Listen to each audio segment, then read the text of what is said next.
Doug for joining us today. And Doug, I don't know how to pronounce your last name. Is Forkner? Yep. Forkner. Doug Forkner is a senior engineer at Avista Utilities in Spokane. And as you know, Avista works closely with us. They are members of our center, and also they have several research projects that we collaborate with Avista. We really appreciate all the collaborations with Avista, and for you are taking the time to give the seminar today. I know you have been very busy with the storm that hit us the last few days.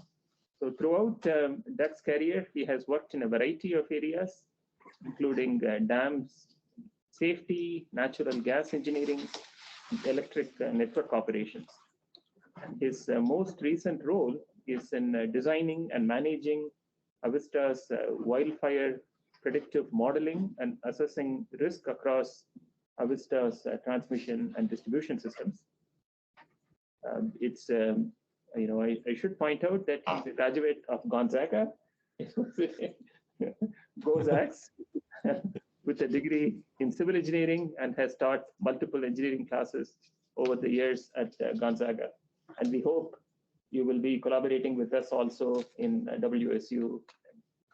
With that, yeah, please, floor is yours. Thank you. So I'm here to talk to you guys about our wildfire resiliency plan. California has gotten a lot of attention in this topic over the past years, and Washington has taken similar approaches, but we've learned a lot from California. So we'll kind of talk about how Washington is similar to California and how it's different, and how Avista is trying to tackle this kind of newer topic of wildfire resiliency for West Coast utilities. So yeah, I've been in my role for about 3 years. It's a pretty new program here at Avista. We've only had a team since 2019. So, this is developing still, but we feel like we've gotten to a point where we're kind of hitting, our stride in terms of how we operate our system. So just to give you a little background on Avista, we're located in Spokane. That's where our headquarters is. This is a map of our electric and natural gas facilities. So we serve 3 states, Washington, Oregon, and Idaho, for both natural gas. And we don't have any electric in Oregon, but electric in northern Idaho and eastern Washington. We have about I think it's 400,000 customers on both the electric and the natural gas side, and multiple generation facilities, transmission. We kind of dabble in all sectors of, especially the electric side of the energy world. So, when we talk about fire, one of the things we like to talk about is drought. This is a more recent drought map of the state of Washington. Even though we've gotten all this rain over the summer and some over the fall, we're still drier than normal. And this is going to be kind of a trend here as we kind of look at some of the historic weather data. So when we looked at the 2022 fire season, what we saw was, hey, it rained until August in the Pacific Northwest, which is kind of uncommon, especially on this side of the mountains. And what that did was drove our fire numbers way down. We had a lot less fires, a lot less acres burned over this year versus the last few years. But when we look at the statistics, not just of this last year, but of kind of the trend lines, what we found is even though we're having less fires, so the blue lines here are kind of the state representatives of how many fires there have been each year for the, about a 20-year period. You can see that basically all those trend lines are flat or decreasing. But the scary thing is the red line, the number of acres burned in that state has gone up consistently over those 20 years. So what that means is, yeah, we're seeing less fires, but those fires are getting bigger and bigger over those, that kind of trend line, which suggests that, the problem is only getting worse. And that's kind of what we've seen in California is, year over year, it's just continually getting worse when it comes to their large growth fires. They only have, 50 fires, but those 50 fires are each 100,000 acres, 50,000 acres, those kind of grand scale, large impact fires versus, your 100-acre, 1,000-acre fires that are much less impactful, much easier to control. The kind of era of the mega fire, if you will. And to kind of attribute that, what we've seen is a general trend of temperature increase across the West Coast and a drier West Coast than we have in the past. So those contributing factors are really what we kind of point to when we talk about how wildfire growth has increased over that time frame. This is a very interesting graph here. Essentially, a study was done recently comparing the 1970s to a projected 2040 fire season. And what it kind of shows is how many fires are going to occur versus in 1970 in areas. So, you can see that the risk of large fires really is spreading from the edge of the West Coast inland, pushing into Montana, Wyoming, and Colorado, areas that weren't as predominantly controlled by wildfire are going to be, if not already, according to that kind of trend line. And you can see like the eastern side of Montana is kind of the hottest area of change that they project to occur over that period of time. But it is just kind of a general West Coast push inland. So that's something to keep in mind. And for us, we historically we don't have that many wildfires in the Pacific Northwest in relation to areas further south. But that trend line is not good, and this kind of data really shows that we have a problem in areas where we haven't had problems before. Northern Idaho, for example, we don't have a lot of wildfires in the northern Idaho area, but we see that these kind of trend lines are really pushing those fires into those areas where it's pretty likely that we're going to see those in the future. Just to kind of reiterate that point, this is 2022's snowpack for the California area. You can see that they are far below normal on their snowpack for this last year. Basically, no river basin is above 50% of their normal snowpack, which basically means that it's going to be very dry. It's going to, it's going to have a high likelihood of high fire propagation because your fuels are just going to be ready to go at any point. And probably a lot earlier in the season as well. And when we look at the Northwest, like I say, we had a pretty good fire season this year. Everything was stayed pretty wet until we got to about August, which is late in the season for us. So it kind of reduces our overall fire season. But we had a much better snowpack for our river basins. Not to mention the fact that we also had rain much longer into the summer than we usually do. But just having those snow levels really helps provide some level of delay in that fire season because you have a lot more moisture in those, especially those elevated areas for longer periods, so they're not drying out as quickly. This graph here, it's one of the keys that Avista and other utilities have really taken. There's kind of two wildfires that we talk about. There are wildfires that occur in natural areas, national parks, national forests, areas that are relatively remote. Those fires, though we, would like to prevent, they're not our target. Our target is preventing wildfires that devastate communities. We certainly think all fires are bad to some extent, but if we're going to pick and choose, and we kind of have to, and we'll get to that here in a little bit, we're going to pick the fires that impact communities over the fires that burn down mass timber or something like that, simply because it's easier to work with entities related to fires in those rural, essentially where there's no people.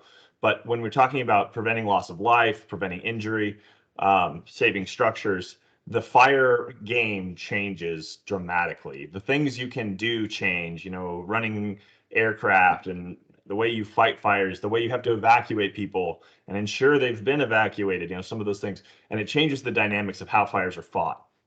So, that's something that we've kind of noticed over learning through this process.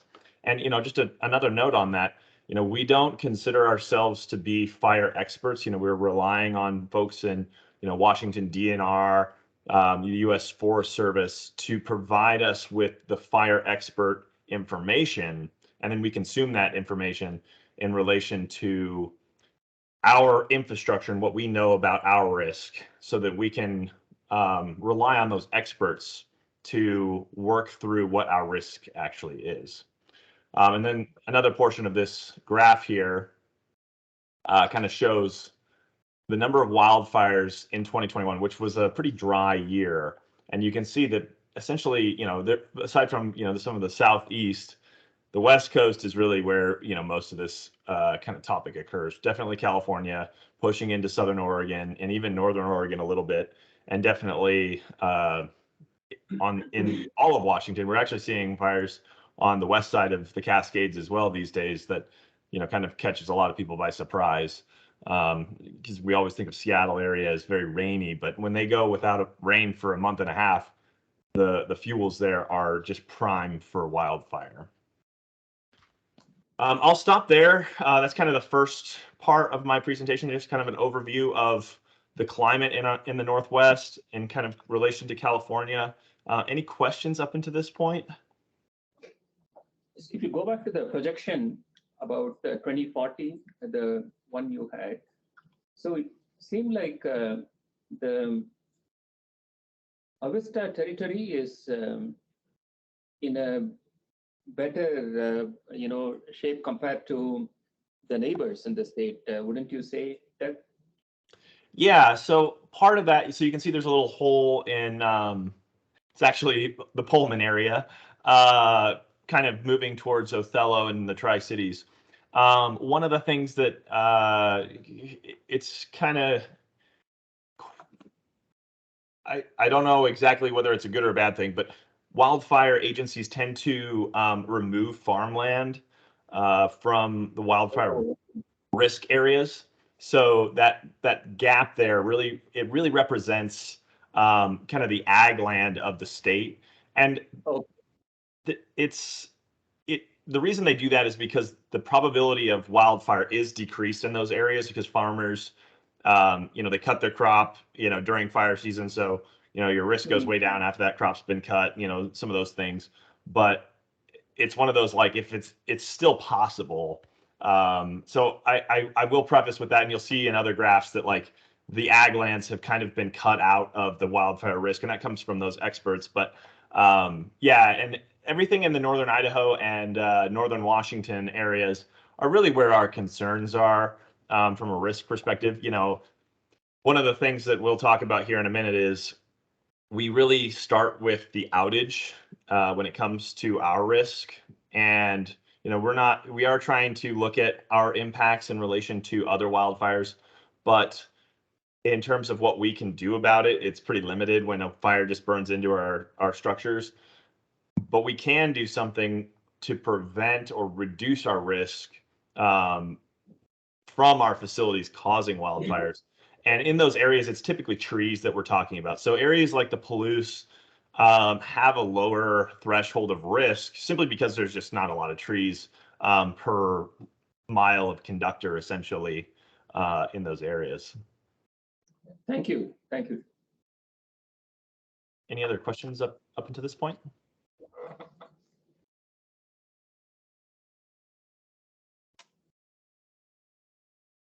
All right. Silence is good. I'll click back to where we were. So to get into kind of what Avista is doing about this, this is essentially a graphic that represents our wildfire resiliency plan. Now, I won't cover every single portion of this plan. There's some of it that's more communications based, but I'll try and go through kind of most of the engineering components and what we're doing about kind of new technology and how we're utilizing it to increase our awareness throughout our system. So we kind of start off with, we've implemented two, one is relatively new and the other isn't, technologies when it comes to veg management. So like I talked about, when we look at wildfire, the first thing that we look at is we have to have something coming into our power lines. There's some failure on our power lines in order for us to start incurring risk. So that typically starts with trees, or branches or something like that coming into our lines on some level of a windy day. So on our distribution system, we've utilized this new technology that takes satellite imagery and essentially allows us to assess tree risk on that distribution line. So we can see it's not as accurate as LiDAR, which we'll talk about in a second, but we can get probably within a meter of accuracy, but it's much, much cheaper. We have approximately 8,000 miles of distribution line on the system, and it would just be astronomically expensive to do LiDAR and get the level of accuracy on that system every single year to understand where tree growing is, how bad it is in certain areas.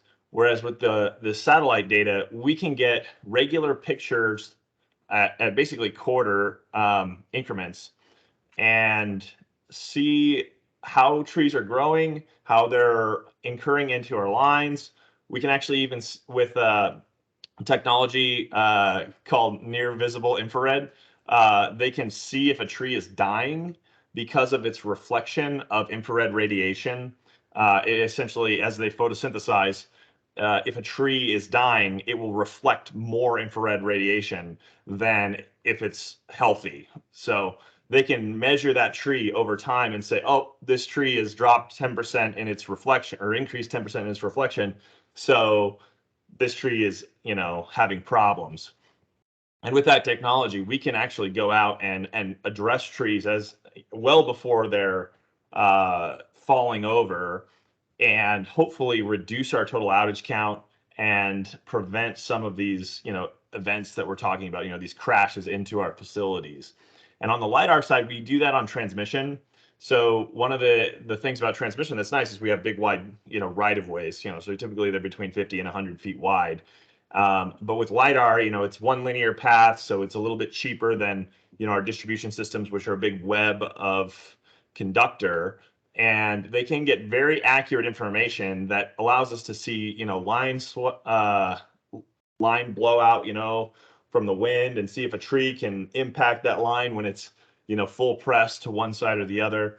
The level of detail that we can get with LiDAR is significantly better, but the downside is the cost. It's probably 10x the cost per mile, maybe even more than the satellite information. So when we talk about our infrastructure, we kind of look at those two things in relation to our priorities. One is kind of a broad stroke that gives us a general idea. The other is a very articulate approach, but it's for very critical infrastructure. So, those are kind of our two approaches. We're utilize both technologies. We've tried things like drones and vehicle-mounted LiDAR, which are cheaper than aircraft LiDAR, but we've settled on aircraft LiDAR because of its speed. It's just much more time efficient. So that's our veg risk. That's how we've addressed it. We are doing what's called a 100% risk tree, which means when we see those trees that are dying, when we find ones that are diseased, our intention is to remove every single one of those on all of our rural distribution systems every year. So anytime we see one, we go address it, which should theoretically reduce our total outage risk substantially, because we estimate most of the outages that we're having occur, at least in the summer, are due to diseased and dying trees. So the other thing, grid hardening is kind of a word that's thrown around in the industry a lot. And essentially what that means is we're taking action to reduce our static risk of our facilities. So, this is kind of a change in approach here. We used to use a mapping system called the wildland urban interface to address our grid hardening. And that's what's on the right in the 2019 map. And what the wildland urban interface is, as cities grow, they kind of grow into the the rural sprawl, and you have these moderately sized properties, an acre, 2 acres, 5 acres, that are all bunched close together, but they're dense enough that they're still urban population. You know, it's not 2 miles to the next house. And those are the highest risk areas from a wildfire perspective. So taking the approach to focus on those areas was our original priority. But as we addressed our risk map in this last revision in 2022, we actually went to a circuit level analysis. So, you know, this is an example of the town of Rathdrum, which is just across the border into Idaho from Spokane. And you can kind of see the green and blue in that area. And essentially what that is those are areas where we've defined no risk. We don't see risk in the green and blue. But the pink and orange are what we would call high risk. So we want to address those because those are areas where we see a high likelihood of an outage, we see a high likelihood of impact to a community, and you know, those kind of factors all cross together on those facilities. So now it's no longer bubbles of areas where we see the WUI, you know, the wild and urban interface. It's now, hey, we want to fix these structures, these poles, these transformers, this conductor, and this other conductor over here. I think we're okay because it's in an urban area, it's underground, it's classifying itself in a way that the risk is reduced. As a part of that grid hardening, just to kind of talk about what processes Avista is doing, we're installing fiberglass crossarms. So one of the things that occurs on a regular basis, you know, year over year, is these things called pole fires. And essentially, if you have a wood crossarm and your conductor ends up, you know, coming off the insulator or something and lands on that wood crossarm, there's a level of conductivity through that wood crossarm, especially if it's dried out and old and has, you know, dust buildup and all that sort of thing. And it can actually set the top of the pole on fire. And we have somewhere between 50 and 100 of those a year. But we've never seen one on a fiberglass crossarm. So the upper left photo here is a picture of a fiberglass crossarm, and we are actively going through and replacing all of our wood crossarms with fiberglass crossarms to hopefully eliminate this as a possibility on our distribution system. The other thing is we're doing intentional undergrounding of very high risk areas. And also when we expand our system, we're doing a lot of underground consideration. So, you know, saying, hey, is this in an area that we really just should underground? We shouldn't even bother with any overhead because of the level of fire risk. And then one of the last things, we're doing a lot of, you know, it's not quite smart grid, but it's, you know, smart grid adjacent. We're putting in a lot of reclosers and midlines out on our system to mitigate and reduce the total area of fire risk. You know, like we were talking about on that first map, you know, we're looking at line lengths of fire risk. So essentially what that means is if I can put a midline somewhere and take some of the urban area out of the fire risk and isolate the rural area, I've reduced the total level of fire risk across the Avista system because I can control the point where I say, hey, there's no risk before this, but there's a lot of risk after this. And you'll kind of see some of that here in a second when we talk about reliability. So, you know, one of the things that people always forget with wildfire when they talk about utilities is we have to sacrifice something to reduce our risk. You know, nothing is just free in the electric system. And what we're really trading is reliability. You know, everybody's, you know, prior to 2015, I think all utilities are like, our number one priority is reliability. You know, we want to be the most reliable we can be. And I think that's a great thing to do. But when we talk about wildfire, we're trading wildfire risk for reliability because the way that system works, if I have a bunch of trip and recloses in my system so I can ensure with absolute certainty that there was a fault and it is permanent, well, every time you trip and reclose and every time that breaker holds open or holds closed for, you know, a couple seconds, that's energy release that could potentially start a wildfire. So this is kind of an example of how our wildfire escalation works, you know, ladder, if you will. So, you know, to start with, basically during non-fire seasons like today, our system operates as a total reliability system. That is the #1 priority.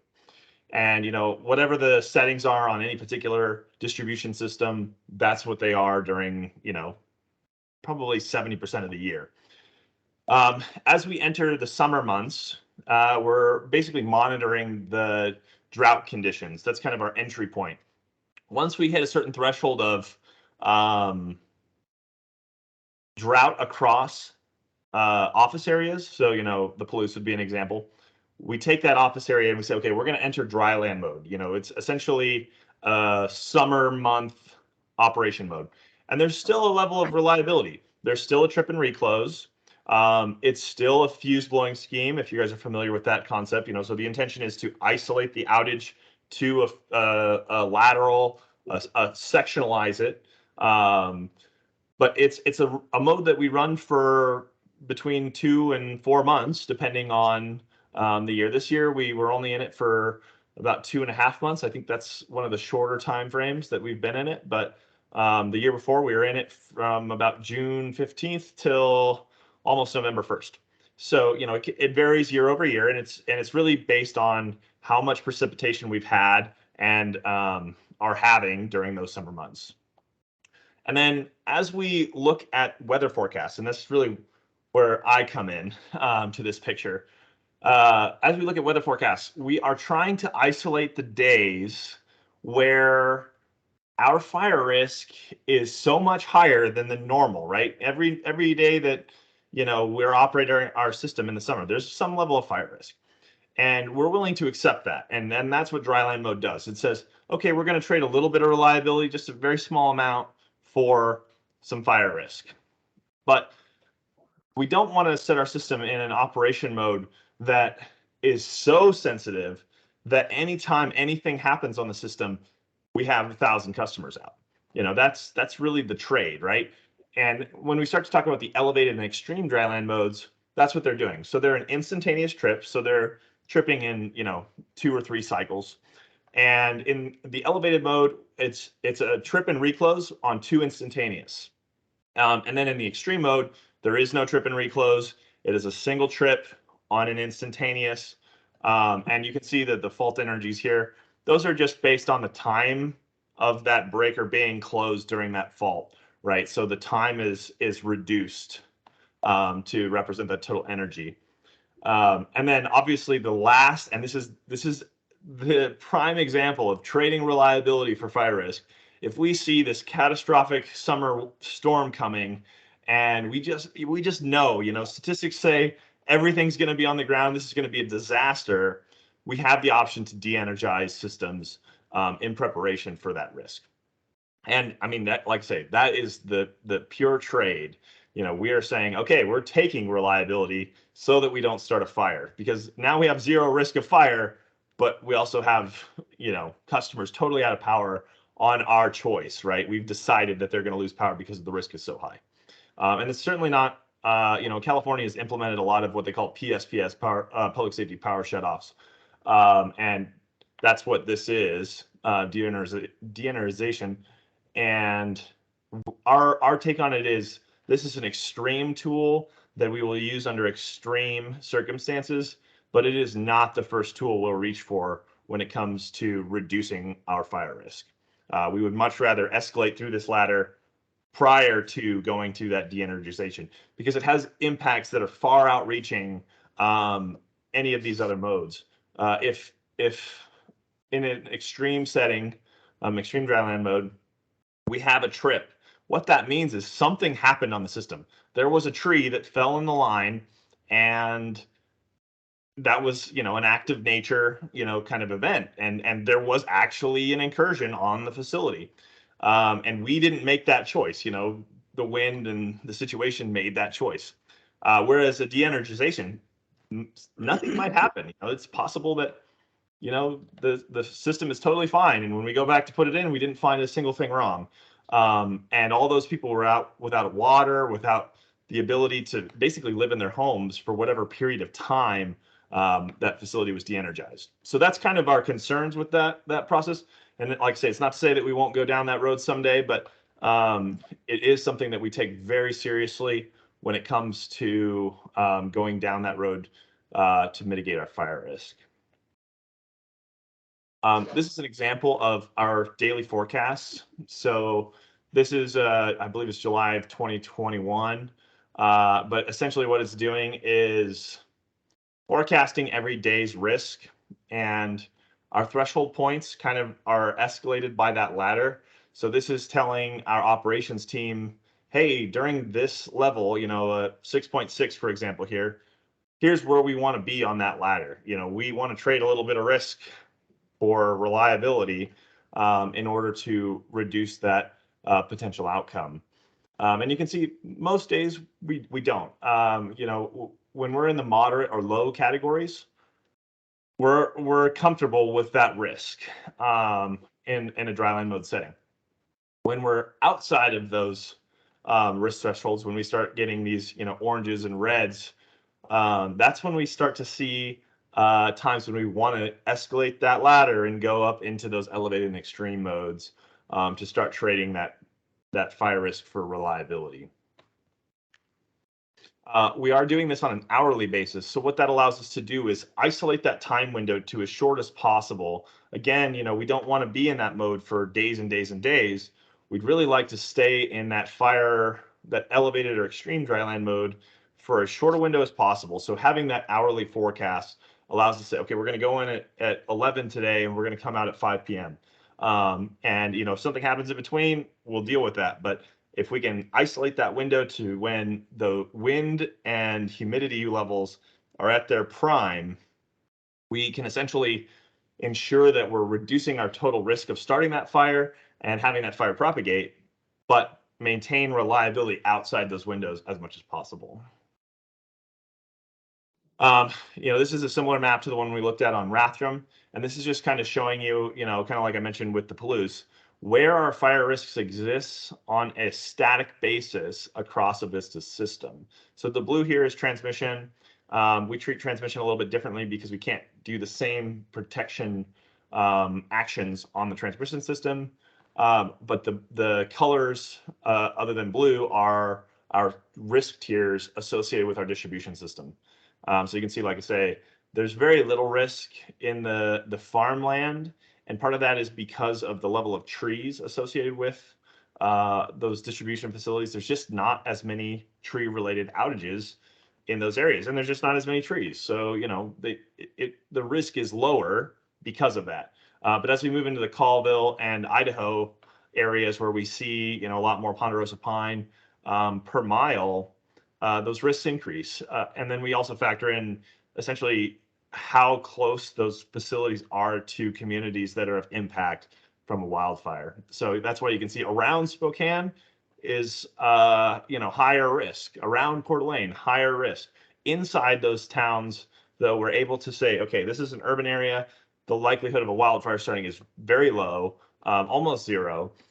So we are able to take that area out of our wildfire risk and just focus on those fringe, you know, kind of wildland urban interface areas to really address our fire risk.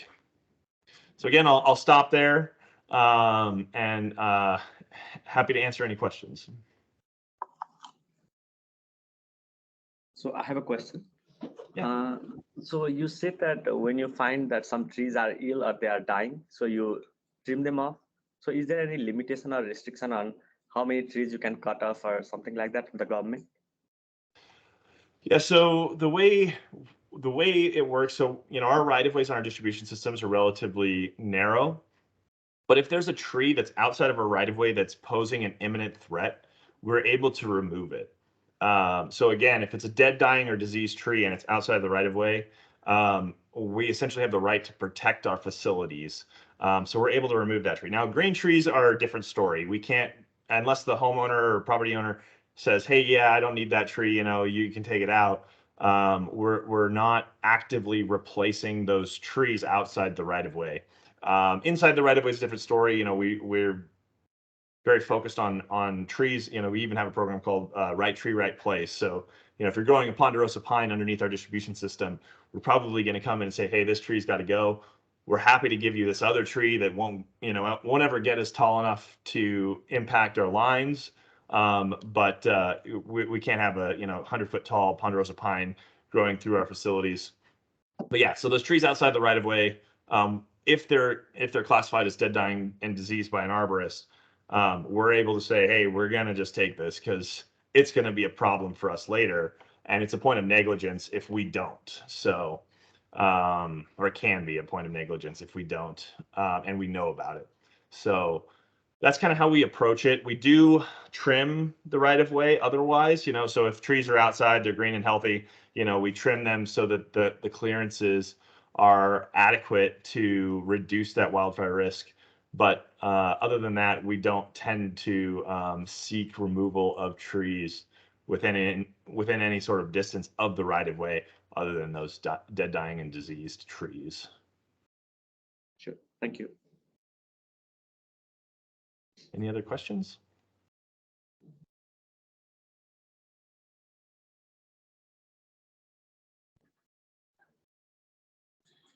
All right.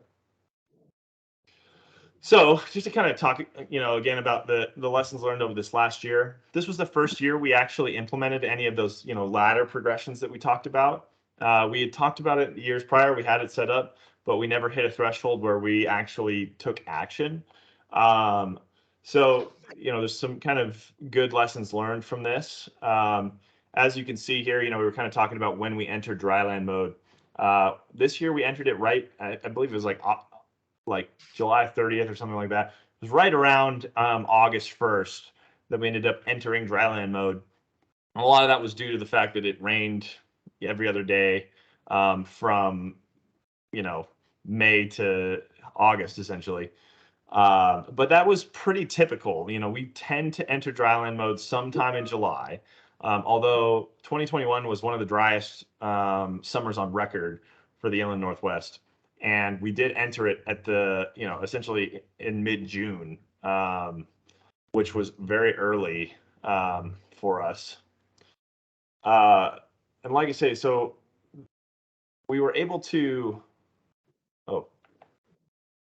Malden, yeah. Sorry, I just saw the chat here. Yeah, there are a couple of questions about Malden fire. Maybe you can get to that as you cover them. Yeah. Let me get this slide. I don't have any slides on that. And I will preface that we can't talk too much about it. We have some things that we just have to be careful with, but I am happy to kind of generally talk about the area and fires related to it. Yeah, so when we went into dryland mode, essentially what that allowed us to do is escalate further up that ladder. And like I say, we were able to do a couple mitigative steps prior to some wind events this summer, where we put our facilities in those elevated modes. And it's, kind of good that our models are working this way, but unrelated to our facilities, there were wildfires near the facilities we put in these elevated modes that ended up being pretty sizable for this year. Not having major impacts necessarily on communities, but they were good test points that said, hey, where we took action, there was some activity, again, unrelated to our facilities, but other fire start causes that ended up being pretty significant fires. So kind of reiterated the success of our model there. This is just kind of a slide that really shows how we escalate those decisions when it comes to wildfire. So like I say, this is that ladder again, and we're not, it's not just me over here deciding when we're going to take these actions. We're escalating that up the chain because this is a pretty serious thing when we're talking about trading that level of reliability from a customer perspective. So we did finally get to the point where we have a clear structure of if we want to go to this level, this is who needs to make that decision. If we want to go to this level, this is who needs to make that decision. And essentially that level comes from, the top down, because, although area offices, like Pullman, they have a vested interest in their area, they might really want to focus on their customers' reliability when fire conditions suggest that we really need to trade that reliability for fire risk. So And then the last thing, like I say, this has been the biggest change for us from a systematic perspective, is that risk tree. You know, if I only had $1 to spend on wildfire risk mitigation, we would spend it on veg management, because it's the first thing. It is the thing that we can control the most when it comes to this whole scenario. So, you know, identifying and finding those dead, dying, and diseased trees is critical in this process. And this is the first year that we've been able to do that level of analysis on essentially our distribution system at a holistic perspective, you know, the whole system. In the past, we've only been able to do portions of the system because we didn't have that technology that allowed us to assess everything every year. So, I'll actually skip this. It looks like everyone wants to ask questions about Malden. So let's see. Let me just read this real quick. So, how many of these tools and processes were in place in 2020, and what lessons were learned from that event? I understand there is litigation, yeah, and that's the issue. Is we can't talk about express details because of the litigation. But I am able to comment on, you know, where we were in 2020. So essentially, in 2020 was when we started this process. We started learning. We weren't at this point where we had a fire escalation system that would allow us to do certain things at certain thresholds. We were gathering information essentially and testing modeling at that point. We had no direct relation yet on outcomes versus projections.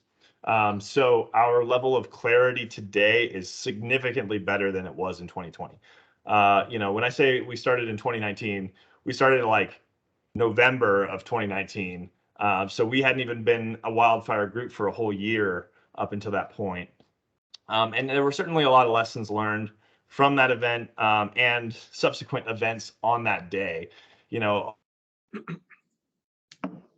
because of what happened. But there were a lot of fires in, you know, the Northwest, not just Washington State even, that really provided a lot of insight into all utilities and how we should be addressing wildfire. And that it's, you know, this is a thing that is not just a California, you know, topic.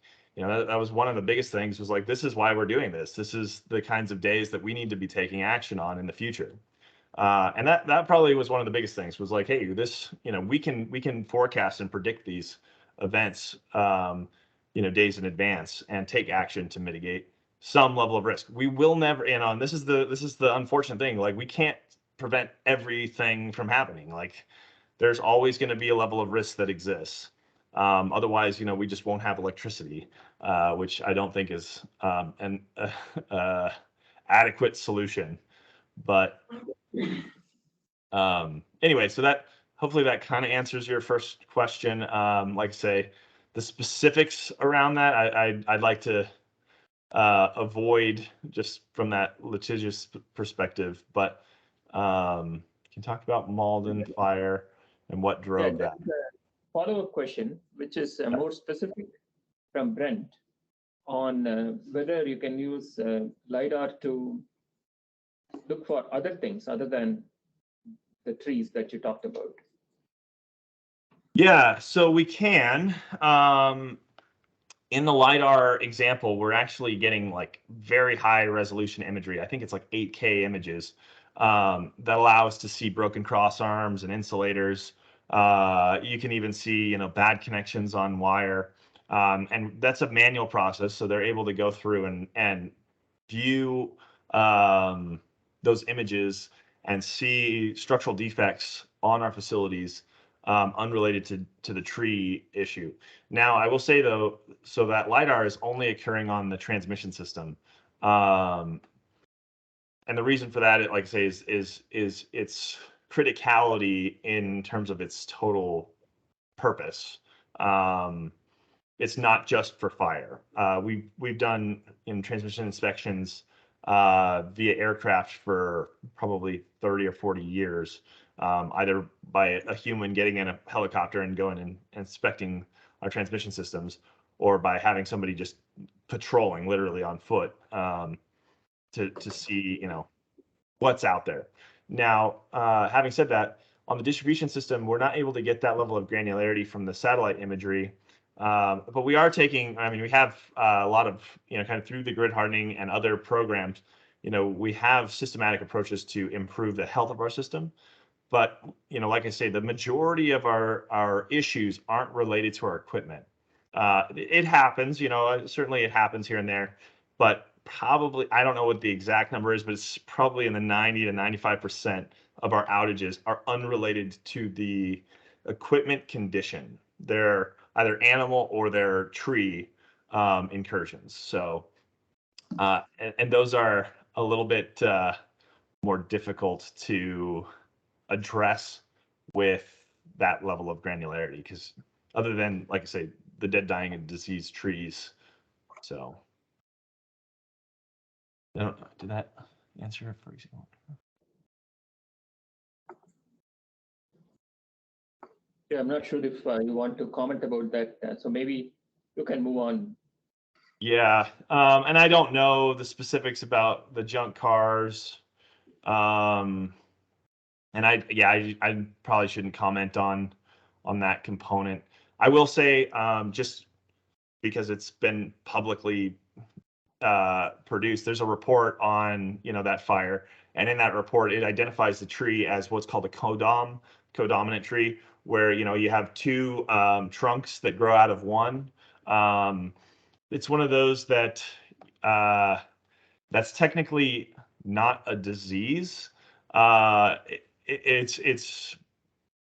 It's either genetic or environmental. So like if the tree is topped in some way, an animal eats the top of the tree or something like that, it can develop a codom.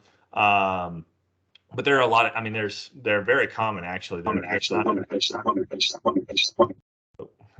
They're a very common tree function, and that tree, even according to that report, as to my understanding, and I'm not an arborist or anything, but was healthy, other than the codom component.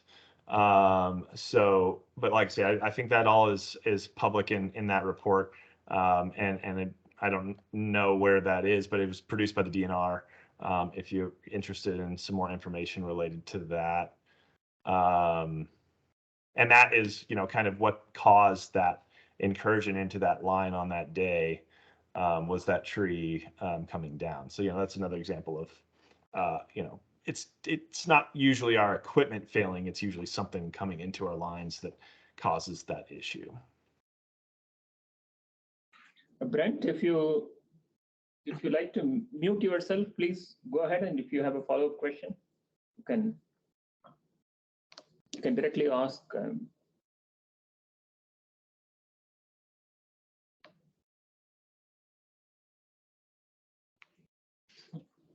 Other questions? How about drones, Doug? I have, heard that some companies are using drones with cameras to monitor lines.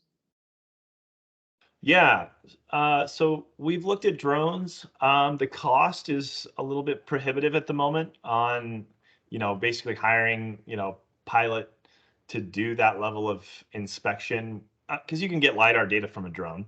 And we would look at it probably for our distribution systems, but the level of cost is pretty high in relation to the satellite data. So it's something that we've considered, but we haven't. We've done some testing on it, some kind of small scale tests to see costs versus quality. But the satellite data is really what penciled out the best from us from an economic perspective. We do use drones. I will say though, when we're talking about these elevated dryland modes, what we have to do an extra level of inspection when we have a trip during those conditions, because we don't know what happened if everything rolls up to the station breaker. So we've actually implemented a system that allows non-LiDAR drones to go and do inspections. And because of the level of emergency that is occurring with power outage, we're able to do out-of-sight drone flights and some things that are kind of exceptions to the FFA rules or FAA rules during those emergency situations, and allow us to do inspections significantly faster and much in very difficult terrain to navigate otherwise with drone technology. So it's kind of one of those things, like we've done some things, but they're not necessarily in the veg category in relation to drones. So the question in the chat is Avista using tree wire at all in the distribution? I'm not familiar with tree wire. What is, can you elaborate there?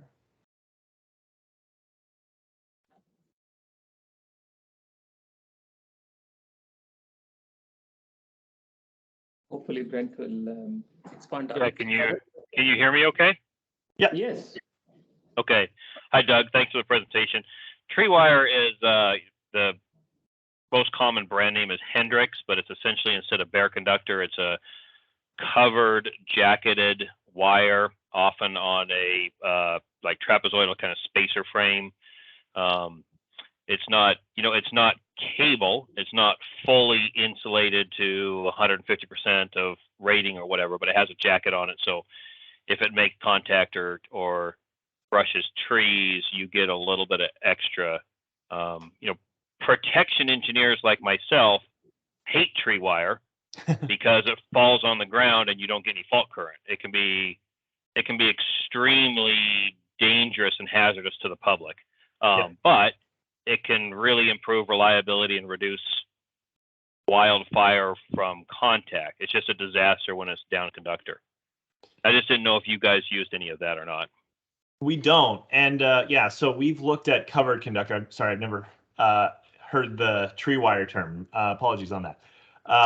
Well, our industry, there's like 4 slang words for every, or acronyms for every real piece of equipment. So yeah, no worries.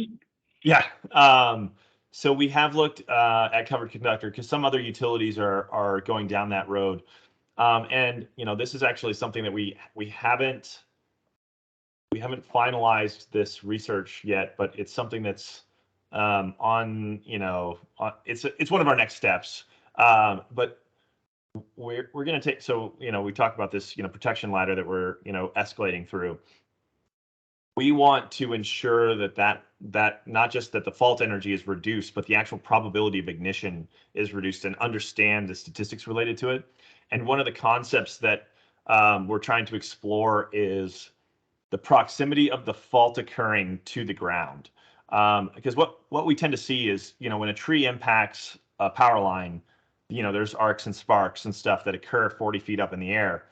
But the probability of ignition that high in the air is lower than on the ground, for a couple of reasons. So the tree's flash point is significantly higher than the grass.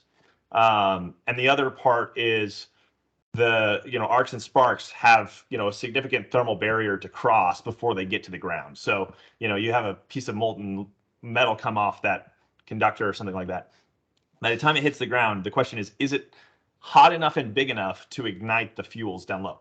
And there's certainly a level of intuition that says less likely than if that wire's on the ground.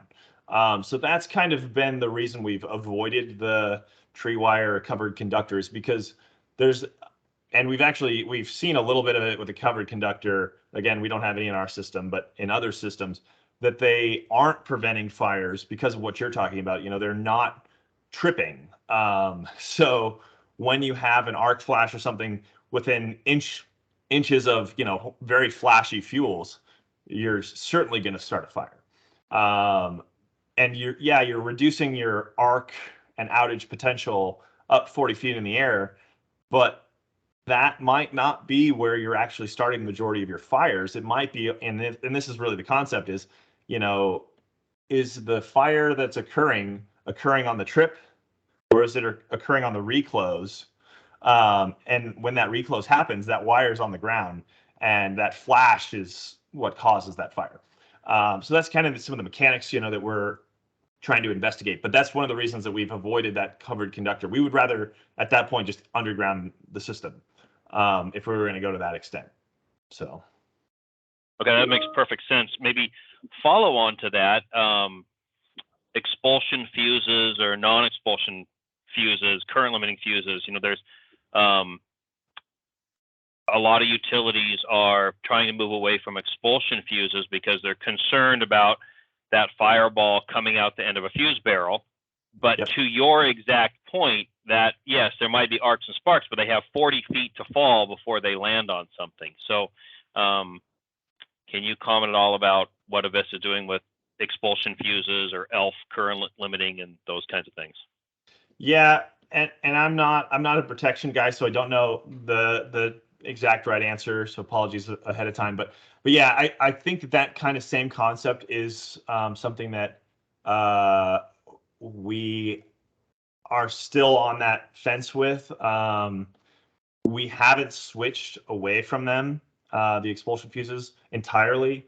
But again, we don't tend to like in all. So what part of what I do is analyzing incidents directly. You know, what happened here, and we very rarely see a fault occur, and then the fuse location start the fire.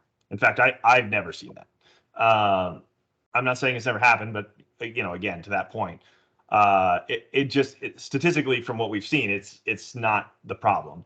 Now, again, our level of statistics here is a small pool. You know, we don't have hundreds of thousands of data points, but you know, from what we've seen and what we have, that's not the issue.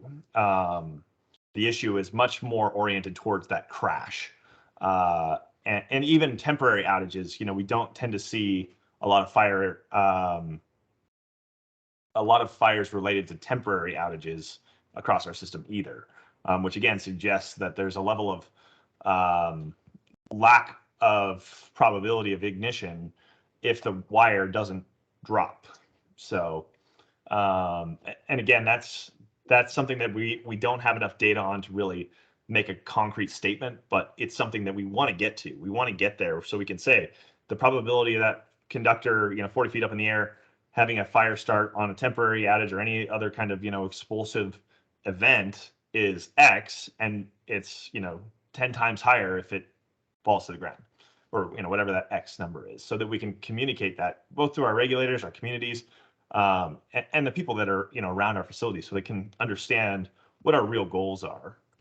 So, well, in my opinion, I think you're to be commended. Avista is to be commended. You're to be commended for making decisions and implementing things based on the data you have. You know, as engineers, we're never going to have enough data, right? We always want more data, and so we never have it. And so many people just stall and they say they can't do anything because the data is not perfect, the data is not complete, we don't have enough.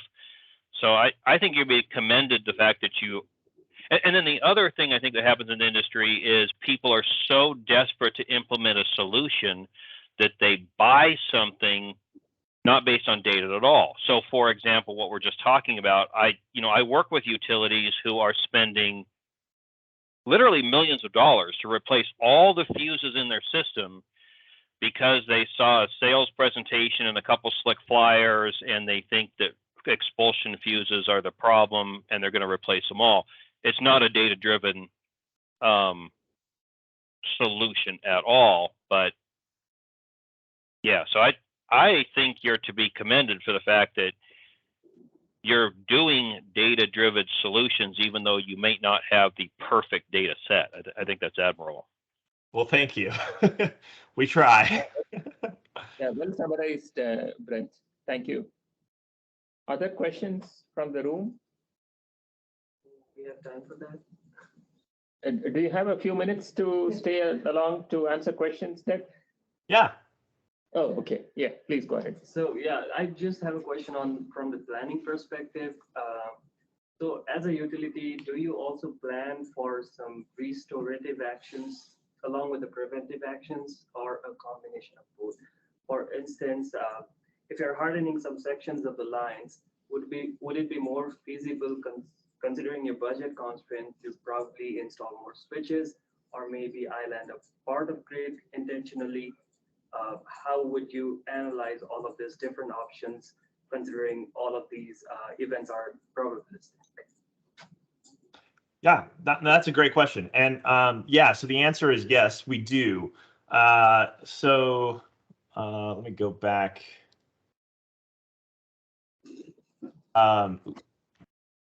So when we looked at that kind of static view, here, we have essentially that this is a consolidation of the fire risk at a 200-meter level. So we can say, a 200-meter grid out there across our lines has X fire risk. So we can really see not just, hey, these facilities go through an area of high fire risk, but where that fire risk is. So we're able to, and that's part of our grid hardening efforts, is to isolate those points as close to those points as possible with, a Viper or, some other level of midline, recloser with communications abilities, so that we don't have to dispatch somebody out to that point to make those changes in real time, and B, during fire season, we can isolate those points to as small as possible, reducing our customer risk as little as possible, or our customer, impact to, power systems as little as possible.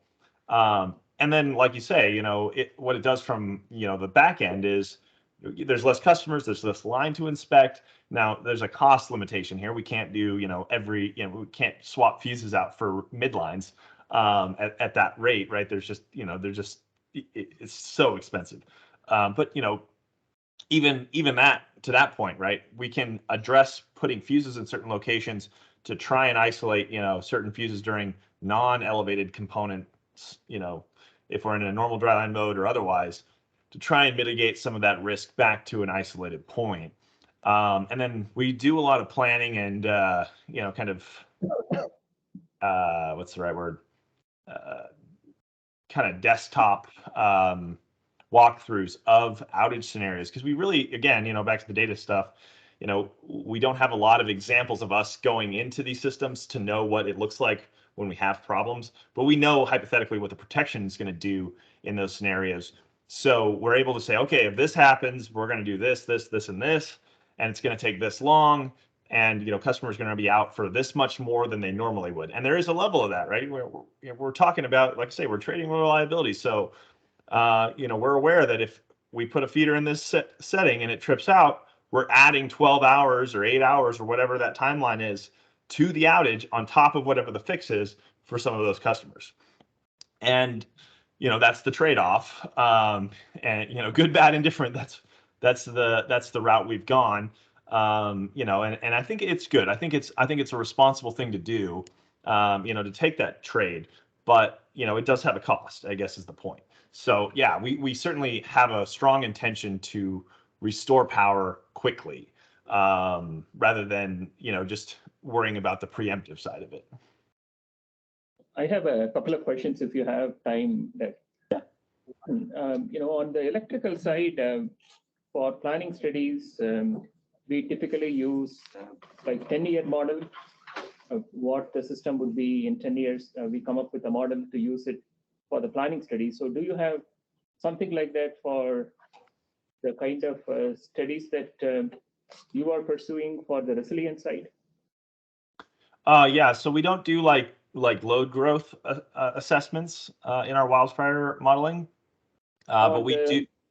The risk may be much more severe 10 years down the road, like you showed in the earlier pictures. Yep. Yeah, and essentially what we do is we refresh our static risk. So every 2 years we refresh our, the map we're actually looking at right here. We take into account population changes in our area. We take into account the way our outage management has occurred. So, again, we're talking about vegetation, our efforts towards that. So if we see over years that our efforts have improved our reliability, we're going to take that into account, and that should reduce our overall fire risk. But those things take time, right? We don't, at least in this area, we're not seeing such a population explosion that, in 6 months we went from, 10,000 people in this community to 50,000. So, essentially every 2 years we're refreshing all new data into this model to assess those, granular fire risks. We, like I say, we're not forecasting necessarily where those points will be. And part of that's because we don't want to, again, we don't want to be the ones that claim to be the fire experts. We want to rely on the fire experts. because our focus is on our system. You know, we can be the utility expert all day, but you know, if you ask me, hey, tell me exactly what this component of, you know, fire spread modeling does, that's not me. I'm not that guy. But I can take that information from the U.S. Forest Service and, you know, other sources, USDA, and combine it with our risk modeling. And that's really our focus, is to let the fire experts tell us, hey, here's what we see from a fire side, and then we can combine that with our, essentially our outage predictions and our veg management strategies to assess where those risk components are. Yeah, hopefully the final question, you know, you showed that you are sort of balancing between reliability and resilience in some of the newer plants. And so as you move forward, the reliability metrics may show the impact of the changes that you are making. So are you also developing some resilience metrics to sort of counter that and to show that, in fact, as maybe the reliability metrics are getting somewhat poorer, the resilience metrics are getting stronger? So is that in the plans for Avista? Yeah, so we actually are tracking essentially every source of fire start, both in and around our system. So, you know, again, there's kind of two sides of it. There's the, you know, fires impacting us, and then us impacting fires, if you say it that way. But we track both, and, you know, we can't control a lot of what fires impact us. We can a little bit, but not a huge amount. But we track direct numbers, and we should and are seeing results of that. So we should be able to say, hey, we, you know, again, a pole fire example, we see less pole fires than we did 5 years ago. We see less pole fires than we did 4 years ago. We're seeing less fire ignitions than we did 5 years ago. Those are not, and it's funny because the fire ignition component, you know, utility systems are inherently risky for fire. I mean, that's just that's the way they are. Unless you're going to underground everything, there's a level of risk that just exists any day. A day like today with snow on the ground outside, you know, there's still a level of risk there. So, but understanding that we can reduce those numbers, and we should reduce those numbers, is kind of the way we've addressed tracking that fire resiliency component. And the trade-off, like you say, is reliability. So we will see that on the impact side of our, you know, SAIDI and SAFE numbers and all that. But hopefully the impact to those SAIDI and SAFE numbers is so minuscule because we're taking risk in very isolated areas during isolated times that they're not like just blowing them out of the water, right? We're really trying to intentionalize them to very small areas as best we can. So it's possible, certainly, that they could have a very large impact if we had a very bad year. But we would anyway, right? And that's kind of part of the point is those outages probably are going to occur. It's just how bad will the fire result be? And yeah, we might add, like say, between 2 and 8 hours or 12 hours to that outage. But in the grand scheme of things, that might not be that large. You know, if it's a 7-day outage for, you know, 20,000 customers while we're working to repair, that 2 or 3 hours, you know, up at front, it matters. Don't get me wrong, but like it might not be the breaking point for those metrics in the first place. So, Yeah, if that makes thank you sense. so much, Doug, for patiently answering all the questions and for the great presentation. We will let you go. Thank you. Yeah.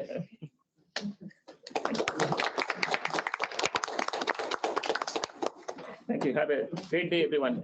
Bye. Thank you. Thank you. Thanks.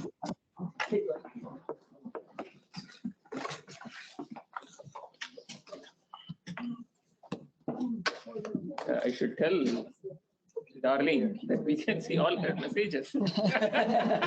Probably he doesn't realize that.